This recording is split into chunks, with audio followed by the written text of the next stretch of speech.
we don't need roads. Mr. Daniels, I'm a massive fan, sir, and I've always wanted to interview you. So thank you for taking the time. I appreciate you.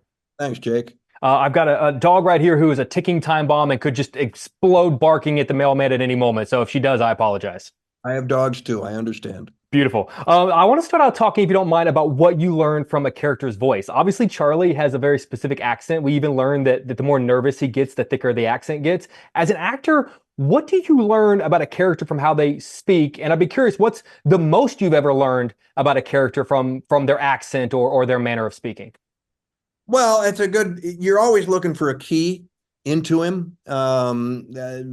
Sometimes you get to do an accent, and certainly with Charlie Croker, the accent was really important.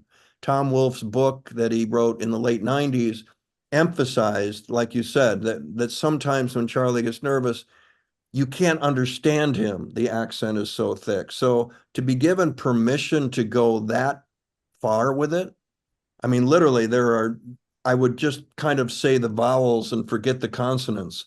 So it became, going down to Baker County, I'll be going down to Baker County, I tell you what, you never gonna tell you, and then I was practicing it, and my wife, Kathleen, said, honey, they're not going to be able to understand you. They're going to have to get subtitles, So I said, well, I'm on the right track then. But you get a voice and you can hear him.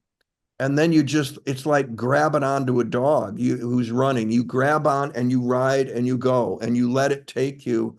And in Charlie's case, that accent was a big key to getting into that larger than life character that Charlie Croker was.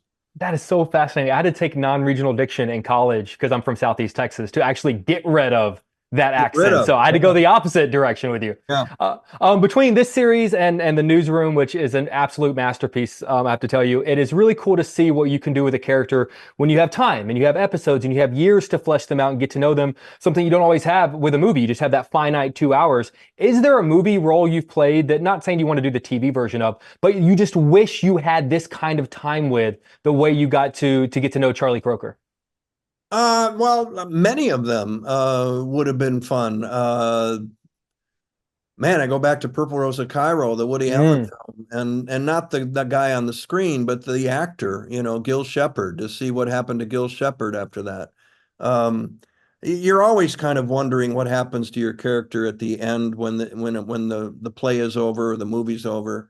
What happens to them next? It's the beauty of streaming for actors that all the writers went to the streamers, and we get to, like with A Man in Full, it's a 6-hour movie. There's a beginning, a middle, and an end for 6 hours. We get to do more as actors. The writers get to write more. I love it. I've loved it ever since jumped on Newsroom, and I've been doing nothing but streamers since. I got to tell you, you mentioned 6 hour movie. I sat down thinking, okay, I'm going to watch like one or two to get ready, and then I'll come back around maybe after the junket. And then 4 hours later, I was like, well, this is my life now. This is where I'm going to be. If you don't mind, if you'll indulge me one nerdy question, sorry, because it is hard to believe that this year is the 30th anniversary of one of my all-time favorite formative movies of my life, which was Dumb and Dumber.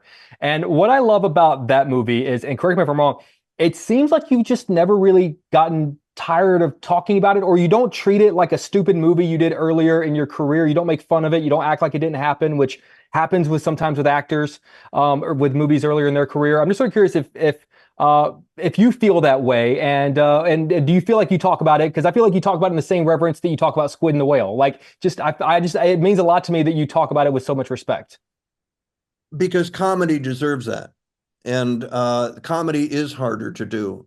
Jim Carrey was a pleasure to work with. He's still a great friend. The Farrelly brothers, the precision that comedy requires, the timing that it requires. Not everybody has that. And when you're in a movie with Jim Carrey, who's a comedic genius, you've got to ride him. And it was as serious an undertaking as any other thing I've done. It just happened to be funny. And thankfully, not just to 12-year-old boys. It's like the demo on it is like 8 to 80. I mean, it's fun to watch guys in their 50s, 60s come up very quietly and say, just so you know, that Dumb and Dumber was my favorite movie. And you're going, great.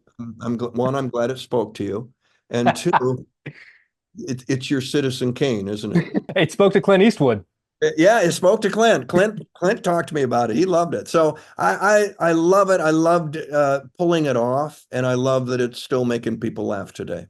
Very much so. I've got 10,000 more questions I wish I could ask, but I truly do love this series, sir, and I love all your work. And like I said, I've been wanting to interview you for years, so I appreciate you letting me into your home, and this is a real honor for me. So, sir, I really do appreciate you. Thanks, Jake. Appreciate it. Take care. Bye, guys.